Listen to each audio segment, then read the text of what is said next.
Bonsoir. Aujourd'hui, je vais vous expliquer comment se forme notre vision du monde et comment s'en libérer. Pour comprendre le nouvel ordre mondial, il faut passer par 3 étapes. 1.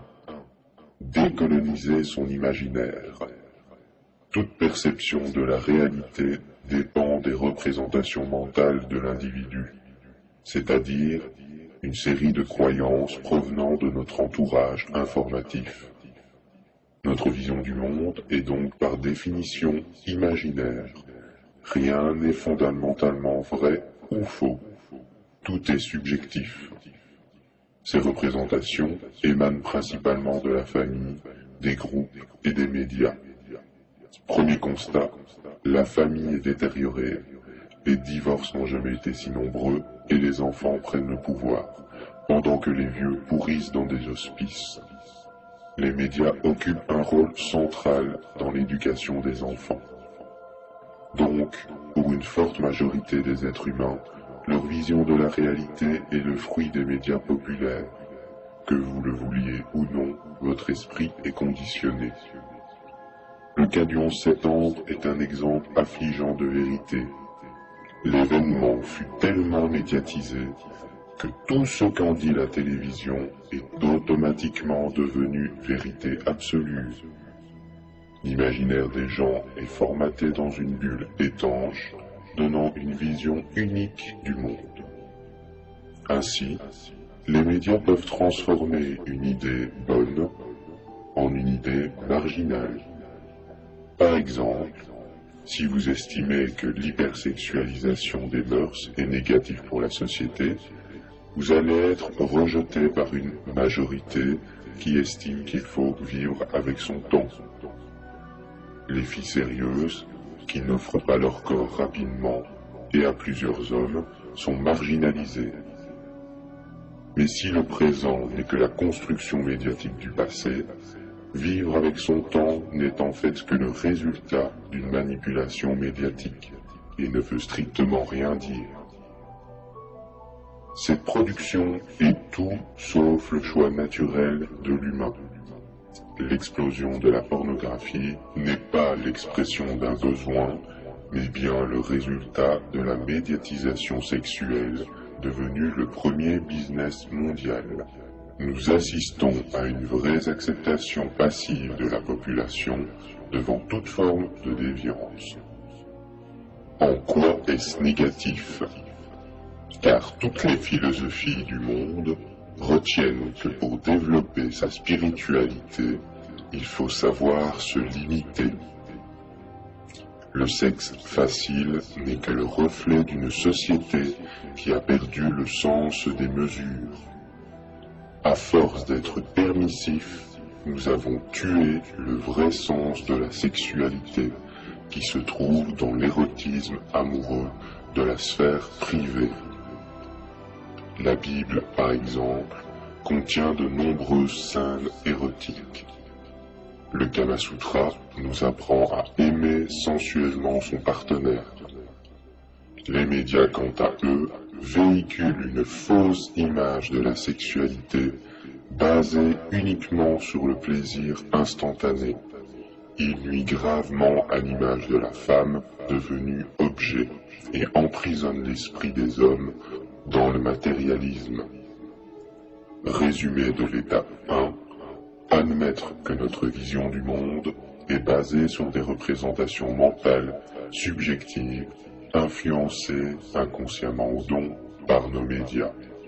Il faut obligatoirement s'en libérer pour comprendre le nouvel ordre mondial. Étape 2. Renouer avec la réalité. Aujourd'hui, nous devons tous admettre un certain nombre de problèmes mondiaux. Une grave crise sociale dont le signe est une pauvreté en progression, alors que le commerce de luxe ne s'est jamais si bien porté. Une profonde crise alimentaire. La faim tue 25 000 personnes par jour. C'est 10 millions par an. D'ici 20 ans, la Chine sera incapable de nourrir sa population. Sans pétrole, plusieurs centaines de millions de morts sont à prévoir. Une crise environnementale, avec une extinction massive des espèces et une presque totale disparition des poissons d'ici 50 ans. Les abeilles meurent. Sans abeilles, pas de plantes. Sans plantes, pas de prédateurs et pas d'hommes. Mais aussi la désertification qui va de pair avec le manque d'eau et de nourriture. Des anomalies climatiques. Hormis le réchauffement, il y a de graves perturbations du climat qui font des milliers de sans-abri chaque année. Une crise énergétique. Le monde se prépare à se passer de pétrole. Comment fera le tiers-monde? Une crise économique. Instrumentalisée certes, mais néanmoins réelle, qui crée la misère. Une crise sanitaire. Avec l'explosion des cancers, la normalisation des substances toxiques dans l'alimentation, et enfin les OGM. Une crise éthique, avec le clonage, la vente du génome humain, le contrôle du climat via HAARP, le contrôle psychique par la technologie, la traçabilité de l'homme par des puces sous-cutanées, sans parler de la guerre du pétrole. Une crise culturelle. Partout, les cultures traditionnelles disparaissent pour laisser place à des panneaux publicitaires. Enfin, une crise intellectuelle par la mondialisation de l'imbécilité. Le vide intellectuel est mis à l'honneur car il permet un meilleur contrôle sur les masses. Bien d'autres points sont à évoquer, mais je vous laisse le soin de faire vos recherches. Tout ceci représente des faits. Il n'est pas question de crier à l'apocalypse ou de voir la vie en noir, mais bien de constater, en tant qu'être intelligent, qu'il y a de graves problèmes de société. Que faisons-nous face à ces problèmes? Rien. Nous avons naturellement tendance à nous détourner de ces vérités par mécanisme de protection. On se dit que ce n'est pas grave, que tout va bien, qu'il est inutile de paniquer, de toute manière, d'autres sont payés pour se charger de ça. Or, c'est bien notre passivité, notre laisser-faire, qui a laissé place à cette situation désastreuse. Il est évident que tous ces problèmes ont des causes systémiques, intimement liées entre elles. Aucune solution ne peut être apportée sans prendre en compte tous les problèmes cités ici. Par exemple, on ne peut pas créer des agrocarburants à partir du blé alors que 25 000 personnes meurent de faim par jour.